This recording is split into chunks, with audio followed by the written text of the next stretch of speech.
8 tahun di Taiwan, aku tidak bisa bicara bahasa Taiwan.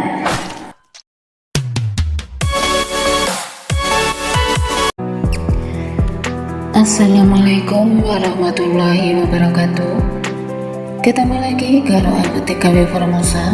Semoga di pagi hari ini kita masih tetap sama ya guys ya, masih bisa beraktivitas seperti biasanya, masih tetap berkarya sesuai dengan kemampuan dan bakat yang kita punya, masih menuangkan ide-ide yang ada dalam pikiran melalui sebuah karya ataupun cerita. Dan yang lebih penting adalah kita masih tetap dalam keadaan sehat ya guys ya. Amin amin amin ya rabbal alamin.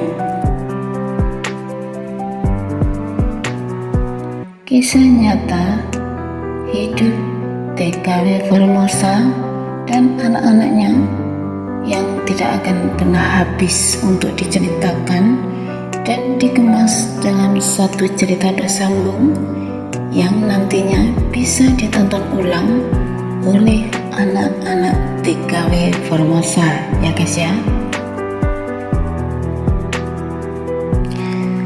Keluar dari rumah majikan dan dijemput oleh agensi sendiri. Di situ aku mendapat telepon dari anak majikan tentunya ya guys ya. Dan anak majikan mengharapkan aku untuk datang ke rumahnya saat itu juga ya guys ya. Karena di sini rumah anak dan majikan aku lumayan jauh ya guys ya, perjalanan sekitar 30 menit ya guys ya.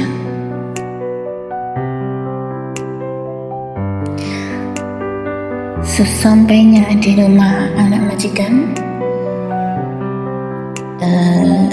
kami nego, kami bermusyawarah lagi bagaimana agar aku bisa merawat ibunya kembali dengan alhamdulillah gaji yang lebih tinggi kayak kita ya guys ya. Karena majikan ini sudah beberapa kali mengambil pembantu, namun semuanya juga nggak betah dan tidak kerasan ya guys ya. Dan aku adalah harapan terakhir agar tetap bisa bekerja di majikan yang mengusirku ya guys ya.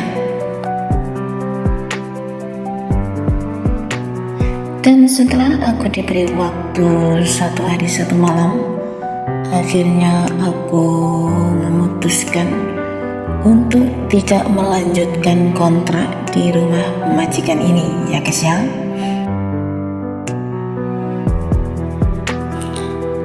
Dan hasil akhirnya, karena anak majikan ini sudah tidak bisa mengambil pembantu lagi dan ibunya ditaruh di panti asuhan kayak gitu ya guys ya. Karena harapan terakhirnya adalah aku kayak gitu ya guys ya. Setelah semuanya selesai, akhirnya pagi hari aku dijemput agent, dan di sana aku mendapatkan majikan baru ya guys ya, merawat seorang nenek dan anak laki-lakinya ya guys ya.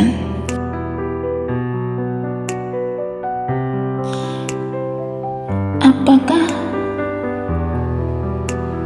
aku tidak ada tantangan lagi masuk di rumah majikan baru ini? Masya Allah ya guys ya, luar biasa. Rumah yang aku masukin ternyata tidak menggunakan bahasa Mandarin ya guys ya, melainkan menggunakan bahasa Taiwan. Kayak apa ya guys, bahasa tai kayak gitu ya guys ya. Nikmatnya luar biasa, satu kata pun aku tidak tahu artinya ya guys ya. Dan di majikan ini aku mengatakan aku tidak bisa menggunakan bahasa Tai sedikit pun, karena yang aku bisa adalah bahasa Mandarin. Namun majikan aku dan nenek yang aku rawat ini mengatakan untuk masalah bahasa tidak mengapa, yang penting kamu bisa menemani ibu aku dan bisa mengajak jalan-jalan ibu aku, bisa berbelanja, dan masalah bahasa akan kami ajarin pelan-pelan. Seperti itu ya guys ya perjanjiannya.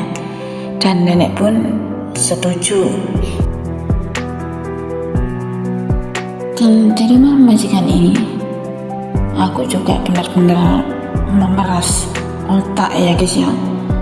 Bayangkan guys, satu kata pun aku gak bisa bahasa yang digunakan sehari-hari oleh nenek yang aku rawat ya guys ya.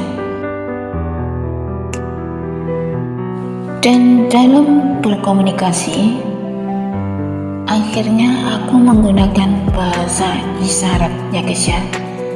Dan saat itu pula aku benar-benar merasa menjadi orang bodoh ya guys ya.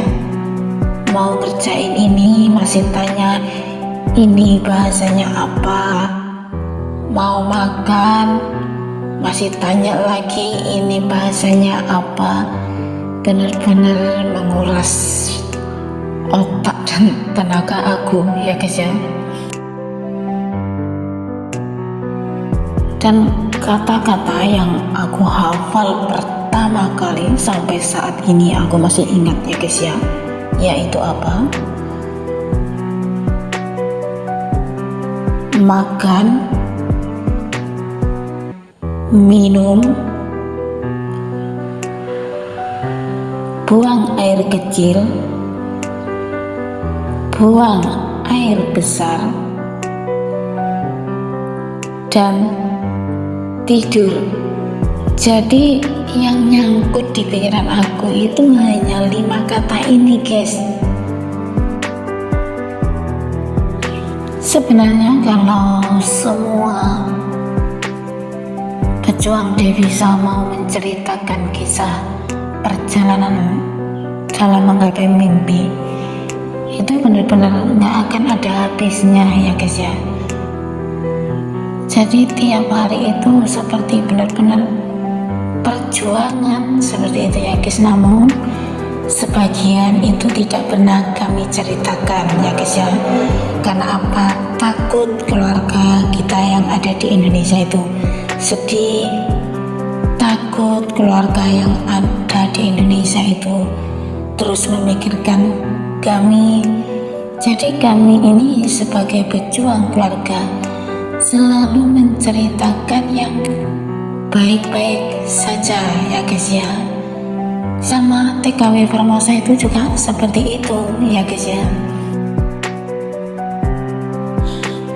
Namun karena anak-anak TKW Formosa sekarang sudah besar-besar ya guys ya, makanya aku bikin konten itu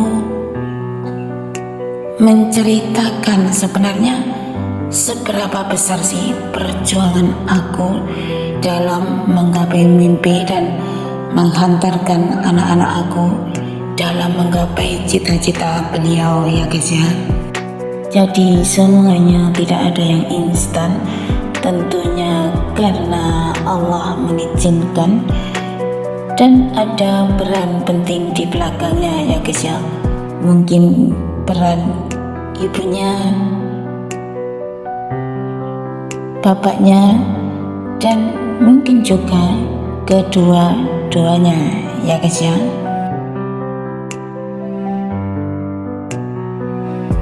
Ya udah gitu aja ya guys. Assalamualaikum. Bye bye.